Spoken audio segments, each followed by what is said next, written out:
అందరికీ నమస్కారం అండి. Welcome to our channel. నేను మీ వెంకటేష్ తరాని. ఇవాళ పవన్ కళ్యాణ్ గారు చాలా పెద్ద మాటలు మాట్లాడారు. ఆయన ఏం మాట్లాడారో ఒకసారి వినండి. విన్న తర్వాత పాయింట్ టు పాయింట్ మనం సబ్జెక్ట్ తో సమాధానం చెప్తాం. సబ్జెక్ట్ లేకుండా మాట్లాడడం, ప్రజల కోసం మాట్లాడతాం, ప్రజల తరపున మాట్లాడతాం. అందుకే ప్రతిపక్ష లీడర్ ఉండాలని చెప్పేసి ఇది ఫస్ట్ ఆయన ఏం మాట్లాడారు వినండి. తర్వాత మనం సబ్జెక్ట్ చెప్తాం. నిజంగా కావాలి అంటే మీరు ఈ 5 సంవత్సరాల్లో మీరు ప్రతిపక్ష హోదా మీకు రాదు. అది మీరు మెంటల్గా ప్రిపేర్ అయిపోండి. 11 సీట్లతోటి మీకు ప్రతిపక్ష హోదా ఇవ్వబడదు, రాదు. ఎందుకంటే ఇట్ ఈస్ చంద్రబాబు గారు, గౌరవ ముఖ్యమంత్రి చంద్రబాబు గారు డిసైడ్ చేసేది కాదు, జనసేన డిసైడ్ చేసేది కాదు. దానికి రూల్స్ ఉన్నాయి, దానికి రెగ్యులేషన్స్ ఉన్నాయి, నామ్స్ ఉన్నాయి. బేసిక్గా ఒకటి హైయెస్ట్ మెజారిటీ ఎవరికి ఉంది వాళ్ళు ప్రభుత్వం ఫామ్ చేస్తారు. వాళ్ళకంటే నెక్స్ట్ స్టేజ్ ఎవరికి ఉంటే వాళ్ళకి ప్రతిపక్ష హోదా ఇస్తారు. అంతేగాని గతంలో మేము ప్రభుత్వాన్ని పరిపాలించాం కాబట్టి మా ప్రతిపక్ష హోదా ఎవరికి ఇవ్వరు. కనీసం జనసేన కంటే కూడా ఒక సీట్ ఎక్కువ ఇచ్చినా కానీ వాళ్ళకి ప్రతిపక్ష హోదా దక్కేది. ఈ రోజున ప్రభుత్వంలో సెకండ్ లార్జెస్ట్ పార్టీ జనసేన. దాన్ని ప్రజల దృష్టికి తీసుకొద్దాం. వైసీపీ నాయకులు వాళ్ళు చేస్తున్న ఏంటంటే మాకు ప్రతిపక్ష హోదా ఇస్తే తప్ప మేము అసెంబ్లీలో అడుగు పెట్టాం, లేదంటే ప్రసంగాలను అడ్డుకుంటాం. అలా ఇది సరైన మెసేజ్ బయటికి వెళ్తాం. ఫస్ట్ ఏమన్నారు, ప్రతిపక్ష హోదా రావాలంటే 10% ఆఫ్ ద సీట్స్ ఉండాలి. అది చంద్రబాబు నాయుడు గారు ఇచ్చేది కాదు, మేము ఇచ్చేది కాదు, అది అని చెప్పేసి మాట్లాడారు. 11 సీట్లు వచ్చినాయి వాళ్ళకి. జనసేన కంటే ఒక సీట్ ఎక్కువ వచ్చినా గానీ వాళ్ళకే ఉండేది. ఇప్పుడు అసెంబ్లీలో second strongest party Janasena party అంటే మీరు ప్రతిపక్ష లీడర్ అవుతారా? ప్రతిపక్ష లీడర్ అయితే ఎన్డీఏ నుంచి బయటికి రండి సార్. ఎన్డీఏ నుంచి బయటికి రండి. బయటకు వచ్చేసి ప్రజల తరపున మీ వాయిస్ వినిపించండి. మద్దతు ధర రావట్లేదు, గిట్టుబాటు ధర రావట్లేదు పంటకి, మిర్చి రైతులు అల్లాడిపోయారు, లేకపోతే ఫీజు రీయింబర్స్మెంట్ కోసం, ఆరోగ్యశ్రీ కోసం ఆడబిడ్డ మీద దాడులు జరుగుతున్నాయి. నిన్న గ్రూప్ 2 ఆస్పిరెంట్స్ కొట్లాడారు. మీరు ఎక్కడ నిద్రపోతున్నారు? సారీ, ఫ్రీడమ్ ఆఫ్ స్పీచ్ ఉంది కాబట్టి మేము మాట్లాడుతున్నాం. మీరు ఎక్కడున్నారు? ప్రతిపక్ష లీడర్ ఉంటే దానికోసం కొట్లాడతాడు, దానికోసం మాట్లాడతాడు.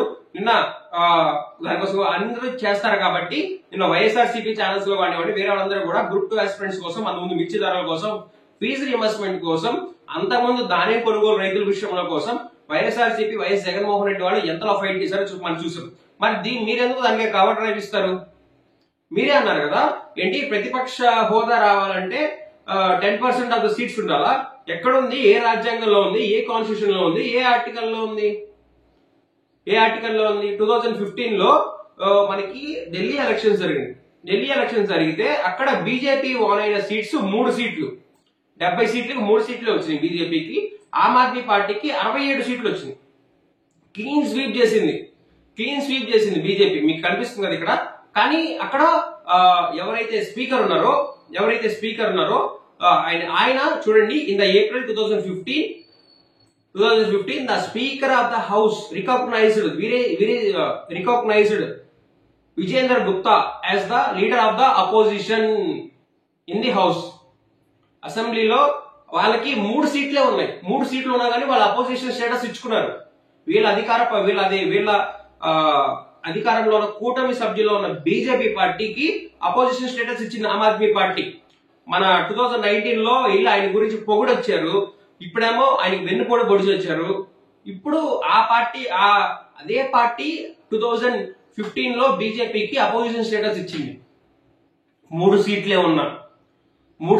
కానీ ఇక్కడ వీళ్ళు కూడా భయపడుతున్నారు. ఎందుకంటే మీకు డైరెక్ట్ గా డీబీటీ ట్రాన్స్ఫర్ చేసేటప్పుడు క్వశ్చన్ చేసేవాడు ఉండకూడదు, రైతు భరోసా గురించి క్వశ్చన్ చేసేవాడు ఉండకూడదు, అమ్మఒడి గురించి క్వశ్చన్ చేసేవాడు ఉండకూడదు, లేకపోతే నిరుద్యోగుల కోసం క్వశ్చన్ చేసేవాడు ఉండకూడదు, రైతుల కోసం క్వశ్చన్ చేసేవాడు ఉండకూడదు. అసలు క్వశ్చన్ చేసేవాడే అసెంబ్లీలో ఉండకూడదు అన్నది వీళ్ళు టార్గెట్. మరి బీజేపీ ఇచ్చిన వాళ్ళప్పుడు మీరు ఎందుకు ఇవ్వడానికి ఏమైంది? మీకు బీజేపీకి ఇచ్చారు కదా ఆమ్ ఆద్మీ పార్టీ వాళ్ళు 2015 లో. రాజ్యాంగంలో ఏ ఆర్టికల్ రాశారు? అంబేద్కర్ గారు రాశారా, లేకపోతే పవన్ కళ్యాణ్ గారు రాశారా? రాజ్యాంగం 2 లక్షల పుస్తకాల్లో ఉందా? జన సైనికులు కానీ, టీడీపీ వాళ్ళు కానీ అందరూ దీనికి ఆన్సర్ చెప్పాలి. ప్రశ్నించేవాడు మన తరపున ఒకడు ఉండాలి అని చెప్పేసి కోరుకోవాలి. కానీ ప్రజల తరపున మీరు మాట్లాడకపోతే అప్పుడు గొంతెత్తి, ఏమయ్యా నీకు ప్రతిపక్ష హోదా ఇచ్చింది ఇందుకేనా, ఎందుకు నువ్వు వెళ్ళట్లేదు, ఎందుకు మాట్లాడట్లేదు అని చెప్పేసి అప్పుడు అడగాలి. ఇప్పుడు నార్మల్ ఎమ్మెల్యేస్ ఎంతమంది ఎమ్మెల్యేస్ మాట్లాడుతున్నారు అసెంబ్లీలో? ఎంతమంది ఎమ్మెల్యేస్ వాళ్ళు మాట్లాడటానికి ఛాన్స్ ఇస్తున్నారు? వాళ్ళకి ఇలాగే మేము కూడా జగన్మోహన్ రెడ్డికి ఇలా ఇంత టైం ఇవ్వము అని చెప్పేసి మాట్లాడితే ఎలా ఉంటది? చంద్రబాబు నాయుడు గారు ఎంత టైం అయితే మాట్లాడుతున్నారో అంతే పర్సంటేజ్ ఆఫ్ ద ఓట్స్ ఉన్న పర్సన్ జగన్మోహన్ రెడ్డి. సో చంద్రబాబు నాయుడు గారికి ఎంత పర్సంటేజ్ ఆఫ్ ద టైం ఇస్తున్నారో జగన్మోహన్ రెడ్డి కూడా అంతే పర్సంటేజ్ ఆఫ్ టైం ఇవ్వాలి. నార్మల్ ఎమ్మెల్యేస్ ఎంతమంది మాట్లాడుతున్నారు, వాళ్ళకి కూడా మేము టైం ఇవ్వమంటే ఎలా కుదురుతుంది? ఇక్కడ మీ దగ్గర ఉన్న బీజేపీ పార్టీకి ఏమో వీళ్ళు ఇచ్చారు, మీరేమో ఆంధ్రప్రదేశ్ కి ఇవ్వరు. బీజేపీ పార్టీ దీని గురించి మాట్లాడదు. ఏం ప్రజలతో ఏం చేస్తున్నారు మీరు? క్వశ్చన్ ఎందుకంత మీకు ఇప్పుడు మీ పరిపాలన పైన అంత నమ్మకం ఉందనుకోండి సార్, మీ పరిపాలన పైన మీకు అంత నమ్మకం ఉంటే మీరు ఎందుకు భయపడుతున్నారు అర్థం కావట్లేదు. మీ పరిపాలన బాగానే చేస్తున్నారు. పవన్ కళ్యాణ్ గారు, చంద్రబాబు నాయుడు గారు, నరేంద్ర మోదీ గారు ముగ్గురు కలిసి ఆంధ్రప్రదేశ్ రాష్ట్రాన్ని సస్యశ్యామలంగా చేస్తున్నారు. మీకెందుకు భయం అని చెప్పేసి అడుగుతున్నాం. ఆయన ప్రతిపక్ష లీడర్ గా ఉంటే మీకేంటి? లేదు కదా, ఎక్కడ కూడా లేదు. అప్పుడు అదేమంటే జగన్మోహన్ రెడ్డి 2015 లో అన్నాడు, 2019 లో జగన్మోహన్ రెడ్డి ఒక 5గురిని లాగేసుకుంటే ప్రతిపక్ష హోదా కూడా ఉండదు వాళ్ళకి అని చెప్పేసి అన్నాడంటే మీరు 23 మందిని లాక్కున్నారు. మీరు 23 మందిని జగన్మోహన్ రెడ్డి 2019 లో ఆయన దగ్గర ఉన్న 2014 లో ఆయన గెలిచిన తర్వాత ఆయన దగ్గర ఉన్న 67 మెంబర్స్ లో 23 మంది ఎమ్మెల్యేస్ లాక్కున్నారు. అది గుర్తుండదా మీకు?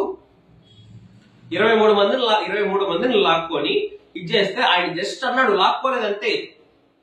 లాక్కొని ఆయన మీకులాగా సైకో సాడిజం చూపించి ఇట్లా ఇది చేసుంటే అప్పుడు అది వేరే రకంగా వెళ్ళుండేది,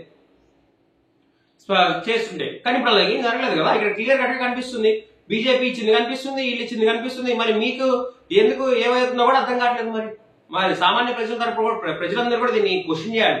ఇప్పుడు మీరు కనుక జగన్మోహన్ రెడ్డి గారికి ఆపోజిట్ స్టేటస్ ఇవ్వాలి అని చెప్పేసి మీరు కనుక క్వశ్చన్ చేయకపోతే, గుర్తుంచుకోండి, ఇప్పుడు మొన్న జగన్మోహన్ రెడ్డి గారు వస్తే గానీ కేంద్రానికి లెటర్ రాయలేదు మిర్చి రైతుల గురించి. రేపొద్దున మీకు రావాల్సిన డీబీటీ స్కీమ్స్ కానివ్వండి, ఫీజు రీఎంబర్స్మెంట్, ఆరోగ్యశ్రీయో ఇంకోటో క్వశ్చన్ చేసేవాడు ఉండడు. క్వశ్చన్ చేసేవాడు లేకపోతే అడగందే అమ్మాయి అన్నం పెట్టదు. సో అడగందే రావు.